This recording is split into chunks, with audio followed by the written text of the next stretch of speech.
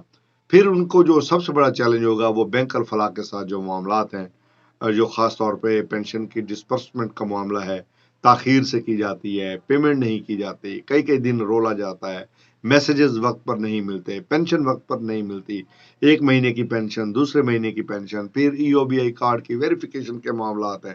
یہ تمام چیزیں ان کو فلاح انسانیت کے لیے، فلاح پینشنرز کے لیے ان کو دیکھنی ہوں گی. اس کے ساتھ ساتھ جو ان کو بڑا چیلنج ہوگا وہ ای او بی آئی کی ریہیبلیٹیشن کا ہوگا. چونکہ ان کے پاس 1 سال ہے، تو وہ ریہیبلیٹیشن کس قدر کر سکتے ہیں، کس قدر وہ لوگوں کو اپنے ادارے میں انوالو کر پاتے ہیں، کر سکتے ہیں. تو یہ ان کا کارنامہ ہوگا. اگر وہ کنٹریبیوشن کی جو کنٹریبیوشن ہے اس کو بڑھوا دیتے ہیں، اس کے اندر انکریز کروا دیتے ہیں، لوگوں کو بڑے پیمانے پر رجسٹر کروا لیتے ہیں، فیلڈ آفیسرز کو جو ہے وہ ایکٹیویٹ کر دیتے ہیں، فیلڈ آفیسرز جو ہے باقاعدہ طور پہ میدان میں نکل پڑتے ہیں، ایک انسانی جذبے کے تحت، ایک مشنری جذبے کے تحت. اگر وہ یہ کرنے میں کامیاب ہو جاتے ہیں تو ای او بی آئی کے جو سروائیول ہے وہ آئندہ بڑے عرصے تک جو ہے یہ کامیاب ہو سکتی ہے. اب پھر ایک دفعہ میں آپ کو یہ بتا دوں کہ جو ای او بی آئی کی پینشن کا معاملہ ہے یہ سب سے بڑا اور سنجیدہ معاملہ ہے. کہا یہ جا رہا ہے کہ ای او بی آئی کے پاس اب دینے کے لیے کچھ نہیں ہے، کیونکہ جب تک کنٹریبیوشن نہیں آئے گی تب تک ان کے پاس دینے کے لیے کچھ کہا یہ جا رہا ہے. اب اگر یہ بات بالکل صحیح اور درست ہے، اور یہ مجھے اندر کے ذرائع میں آپ کو بتا رہا ہوں کہ مجھے بتا رہے ہیں کہ ابھی ای او بی آئی کے پاس دینے کے لیے کچھ نہیں ہے، تو پھر ای او بی آئی کا ادارہ چلے گا کیسے؟ تو نئے چیئرمین کی تعیناتی وزیر اعظم عمران خان نے سوچ سمجھ کر کی ہے، کیونکہ اس سے پہلے اظہر حمید کھوکھر کو دوبارہ تعیناتی کے لیے ایک پروسیس کروایا گیا تھا. وہ میں آپ کو بار بار بتا چکا ہوں، اب اس ویڈیو میں دہرانے کی ضرورت نہیں ہے. تو یہ ایک بہت بڑا کارنامہ ہوگا اگر یہ کام سر انجام دے دیا جاتا ہے. اور دوسرا این آئی آر سی کے نئے چیئرمین اگر آتے ہیں اور آ کر اپنا کام کرتے ہیں اور بہتر طریقے سے پرفارمنس دیتے ہیں تو یہ بھی اس ملک کے اندر ایک اور بڑا انڈسٹریل انقلاب ہو سکتا ہے. لوگوں کے جتنے اچھے فیصلے ہوں گے، جتنی لوگوں کی پینشن پھنسی ہوئی ہے، کچھ لوگوں کے کیسز پھنسے ہوئے ہیں، سالہ سال سے ان کو پینشن نہیں مل رہی ہے. ایک اور مسئلہ جو ان کو حل کرنا ہے، وہ میں اس توجہ آپ کی مبذول کروا دوں، وہ یہ ہے کہ وہ جو لینتھ آف سروس کا معاملہ بڑے عرصے سے چلا آ رہا ہے. اسلام آباد ہائی کورٹ نے اس کے حق میں فیصلہ دے دیا ہے، ملازمین کے حق میں 5 سال 7 سال اور 12 سال 15 سال. وہ فارمولہ پیرا نمبر 13 میں اکثر آپ کو بتاتا ہوتا ہوں. تو وہ اس فارمولے پہ اگر عمل درآمد ہو جاتا ہے اور یہ چیئرمین صاحب وہ پٹیشن واپس لے لیتے ہیں اور اس پہ عمل درآمد کروا دیتے ہیں تو لاکھوں لوگوں کا بھلا ہو سکتا ہے. اس بھلے کے ساتھ ساتھ مین کام ہے کنٹریبیوشن جمع کروانا.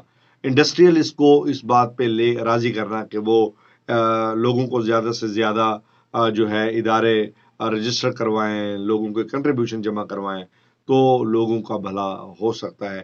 اور ایک اور چیز کہ ای او بی آئی کی کنٹریبیوشن اسٹیل مل نے جو ہے وہ تمام تر جمع کروا دی ہے، لیکن ابھی تک ان کو ای او بی آئی کا کنٹریبیوشن جو ہے ان کی جو پینشن ہے وہ ابھی التوا کا شکار ہے. اگر یہ معاملہ ایسے رہا تو یقیناً میں کہہ سکتا ہوں کہ پھر مشکلات پیدا ہو سکتی ہیں. لیکن شکیل احمد صاحب کے بارے میں جو ابتدائی انفارمیشن ملی ہے، کام کرنے والے آدمی ہیں، دیانتدار آدمی ہیں، صاف ستھرے آدمی ہیں، کرپشن کے ایلیگیشن ان پر نہیں ہے، نیب کے کیسز ان پر نہیں ہے، دھڑلے والے انسان ہیں، مشنری آدمی ہیں، جذبے والے آدمی ہیں. امید کرتا ہوں کہ وفاقی کابینہ نے جو سلیکشن کی ہے یہ کسی سفارش کے بغیر اور کسی محنتی آدمی کو چن کر کی گئی ہے، چونکہ اس سے پہلے جو لوگ آئے تھے تمام کی سمری کو ریجیکٹ کر دیا گیا تھا. میں امید کرتا ہوں کہ انشاءاللہ آنے والے دنوں میں ہم بہتری دیکھیں گے اور سب سے پہلی ترجیح ای او بی آئی کی پینشن میں اضافہ یہ ہونا چاہیے.